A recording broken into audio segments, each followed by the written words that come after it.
What is up, my friends? You are very welcome along to our match reaction here on Anfield Agenda after Liverpool have gone to the Vitality and defeated Bournemouth by 2-0. I'll never know how we kept a clean sheet in the game, but you know what? I'll take it. That was a victory that, for me, makes a statement this weekend.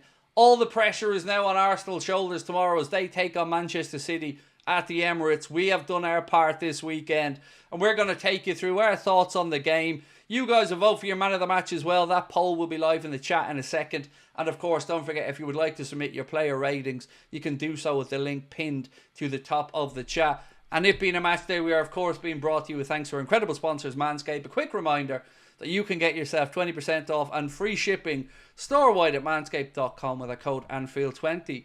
Oh, yes, ladies and gentlemen, yes.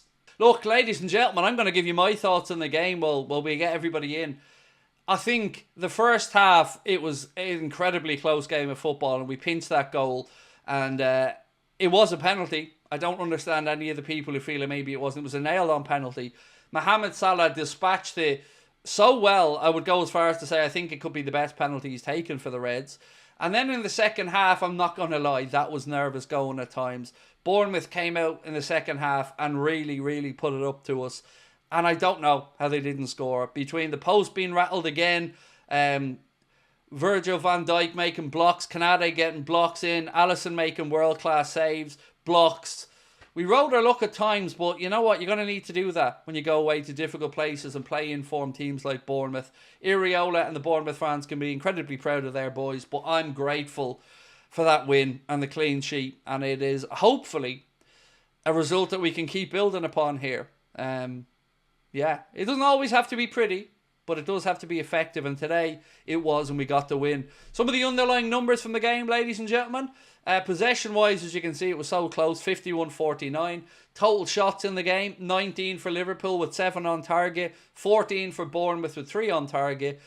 Dangerous tackles, or excuse me, attacks in the game, my apologies, 42 for Liverpool, but 50 from Bournemouth. Now, that stat right there tells you how well Bournemouth played and how attacking they were. So for us to keep a clean sheet, that's one of the few games I remember this season where we've had less dangerous attacks than our opponent. They really turned it on in the second half. Corners, 3 apiece is how it ended up there. Total passes, Liverpool 420 with an 82% pass accuracy success rate. Bournemouth 402 with 79. Nick, thank you, mate. Said this is a massive result for Liverpool on many levels. Where other clubs have lost significantly to Bournemouth, we have tamed them and shown that we truly deserve the lead. If my memory's right, that's 5-0 on aggregate, right? And I'm delighted with it. You know, I told everybody last week it's going to be a tough game, but I didn't understand people being scared of coming to Bournemouth. We've had good results over the years against Bournemouth, and sometimes, you know, in boxing they say styles make fights. I think when we play Bournemouth, these are the type of games that bring the best out of us. And I'm so happy with that result.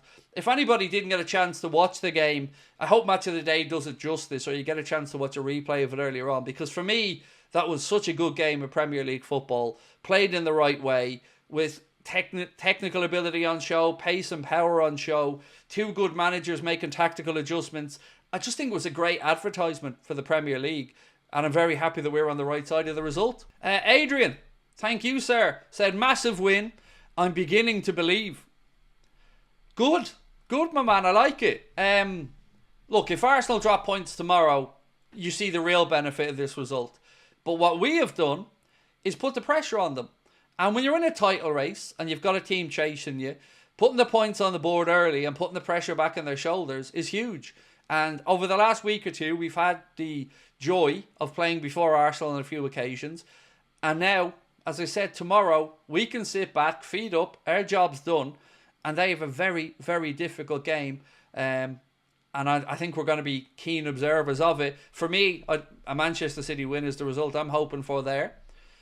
LLJ said, all I'm going to say is, Hughes, you were watching that game. Get that Salah contract done. He's the best player in the world. Sign him on a new deal. Come on, the Reds. Yes, give him his new deal. Pay him. I don't know what more he can do. What is it? 21 goals, 13 assists in the Premier League this season. Moved past Frank Lampard now in the Premier League all-time goal scoring charts, closing in 5 or 6 or something away from Sergio Aguero. And he's a wide player, ladies and gentlemen. Come on now. Christian, how are you, sir? Oh, Christian, I don't think there's going to be some unhappy people when you say this, Christian. Christian said, Salah got his 2 goals, but Dominic was fantastic today. I agree. And I didn't understand some of the people in the chat on Szoboszlai's performance. I thought, for me, Gravenberch was the best player on the park. If I'm being honest, I thought he was incredible. But I tell you, Antoine Semenyo and Kirkes are real good players. Really, really good players. Yeah, impressive. And Semenyo, I can see it now. I can see he's got the pace in tight areas. He's got a rocket of a foot. He's got good footwork. Kirkes, his pressure defending, his stepping in and winning the ball ahead of his man. I can see why they're admirers, and I can see why they were brought into Bournemouth. And hopefully Richard Hughes can get some players in a Liverpool shirt next season that can push us on a bit further, and maybe it's one of those 2 gents. I thought Jones did well when he came on. Like, he made a mistake or 2, but I thought he injected the energy that we needed. And I thought it was the right choice as well for Arne Slot to take off Alexis McAllister with the booking situation, because you're walking a tightrope there. And in games like that, you might need a technical foul or 2. So I thought it was the right idea to bring him on. I thought Endo did well when he came on as well. But Robbo, that's more like it. That's more like the Andy Robertson. Thoughts, by the way, on Conor Bradley's performance when he came on, because I thought he injected, again, a lot of energy attacking, but his battle up against Semenyo was an interesting one. Couple of wins for Bradley on it, couple of wins for Semenyo on it, but encouraging, because we're probably going to have to see Bradley play. Now, we assume Trent's going to be out for a little while anyway. If you go off like that, it's usually a sign, at the very least, he felt something.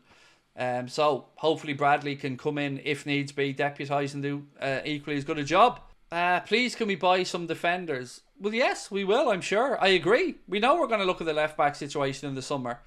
I'm concerned, obviously, that Trent's picked up that knock today. If we hear anything on it, of course, we'll let you know. For those wondering before the game, the reason Gomez wasn't in the team and the reason that Chiesa wasn't in the team was nothing to do with injuries or illnesses. It was just a numbers game. And if you look at the bench, I can understand it, because we went through it. He had cover in every single area of the pitch out there, and unfortunately, it was just a numbers game for them. But it does show you, when everybody fit and available, this squad is healthy, and there is options, but doesn't mean we can't improve it. Rockety said, why were Bournemouth fans booing Mo and Virgil? I don't know. Let them. They can boo all the way to picking up no points, but yeah, look, it was good to see Mo get a little breather at the end as well. I think it was sensible to get him off there. He'd already done the damage today to Bournemouth. The idea that Salah is on course to beat Suarez 2013-14 season at 32 is crazy. He signed that contract. Yes, I very much do hope that contract gets sorted out soon. Same as everyone. All of us Liverpool fans want the contract situation sorted.